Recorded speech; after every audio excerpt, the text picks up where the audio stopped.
بسم اللہ الرحمن الرحیم۔ السلام علیکم۔ جنوں کا انسان کو تکلیف دینا تو یہ ثابت ہے اور واقعہ میں بھی آیا ہے، تو اس سے بچاؤ کے لیے قرآن اور شرعی اذکار کو استعمال کیا جانا چاہیے۔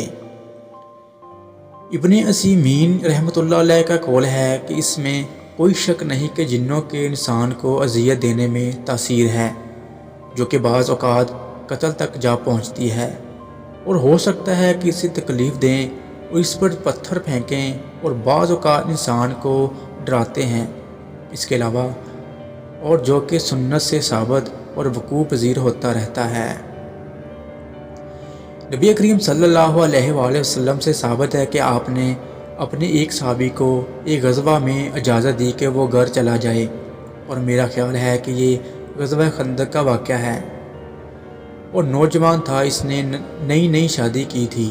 جب وہ اپنے گھر پہنچا تو بیوی کو دروازے پر کھڑے پایا، تو اس نے بیوی کو ڈانٹا تو بیوی کہنے لگی کہ اندر جاؤ۔ تو جب وہ اندر گیا تو کیا دیکھتا ہے کہ ایک بستر پر ایک بڑا سا سانپ لپٹا پڑا ہے، اور اس کے پاس نیزہ تھا۔ تو وہ نیزہ اس نے سانپ کو مارا حتیٰ کہ وہ مر گیا، اور اسی وقت جس میں سانپ مرا تھا وہ آدمی بھی مر گیا۔ تو یہ پتہ نہ چلا کہ پہلے آدمی مرا ہے یا کہ سانپ۔ تو جب یہ واقعہ نبی کریم صلی اللہ علیہ وآلہ وسلم تک پہنچا تو آپ نے گھروں میں سانپوں کو قتل کرنے سے منع فرما دیا، مگر یہ کہ جس کی دم کٹی یا پھر چھوٹی ہو، اور وہ جس کی پیٹھ پر 2 سفید لکیریں ہوں، انہیں قتل کرو۔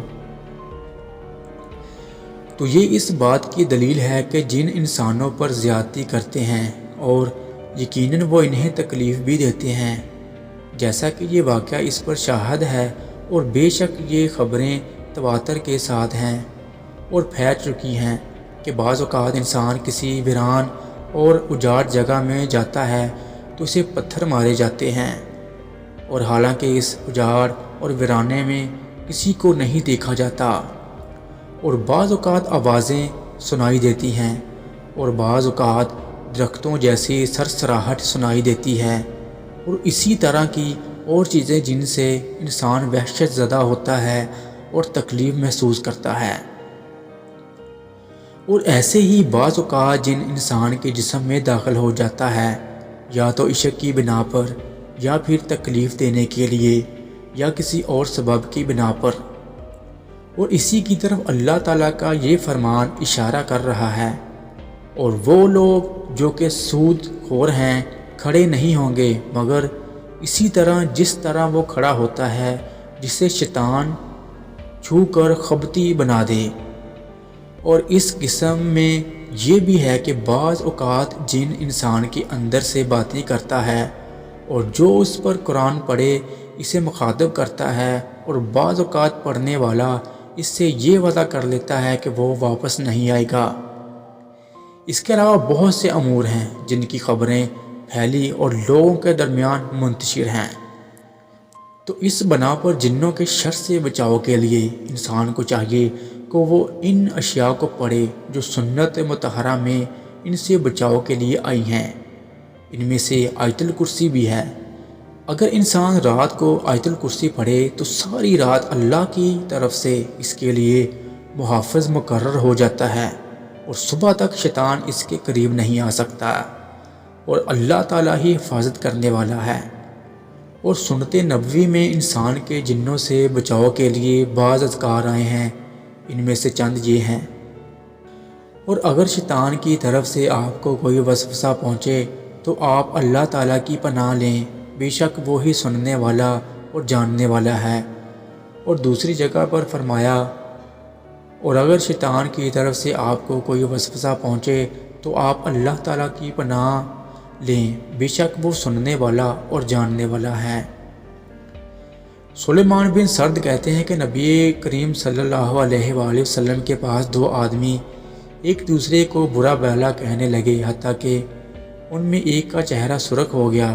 تو نبی صلی اللہ علیہ وآلہ وسلم نے فرمایا کہ مجھے ایک ایسے کلمے کا علم ہے، اگر یہ اسے کہے تو اس کا غصہ چلا جائے۔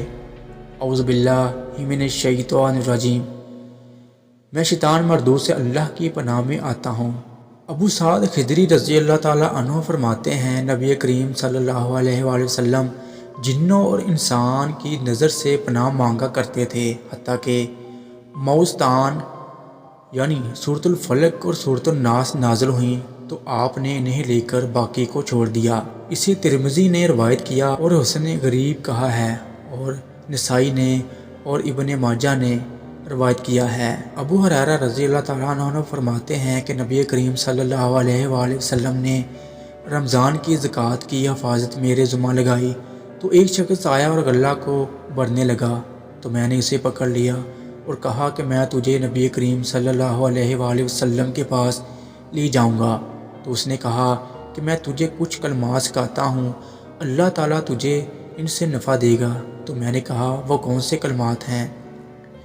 تو کہنے لگا کہ جب تو اپنے بستر پر آئے تو یہ آیت پڑھا کر، لا الہ الا هو الحی القیوم، حتیٰ کہ آیت ختم کی تو بے شک اللہ تعالیٰ کی طرف سے صبح تک ایک محافظ مقرر کر دیا جائے گا اور شیطان تیرے قریب نہیں آئے گا۔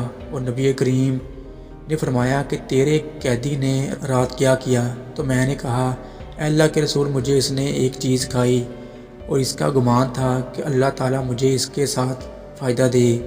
تو نبی کریم نے کہا، وہ کیا ہے؟ میں نے کہا، اس نے مجھے حکم دیا کہ جب میں بستر پر آؤں تو آیت الکرسی پڑھا کروں۔ اس کا گمان تھا کہ صبح تک میرے پاس شیطان نہیں آئے گا اور میرے لیے اللہ تعالیٰ کی طرف سے ایک محافظ مقرر ہو جائے گا۔ تو نبی کریم صلی اللہ علیہ وآلہ وسلم نے فرمایا، اس نے تیرے ساتھ سچ بولا ہے لیکن اصل میں جھوٹا ہے اور شیطان تھا۔ اسے بخاری نے روایت کیا ہے۔ اللہ حافظ۔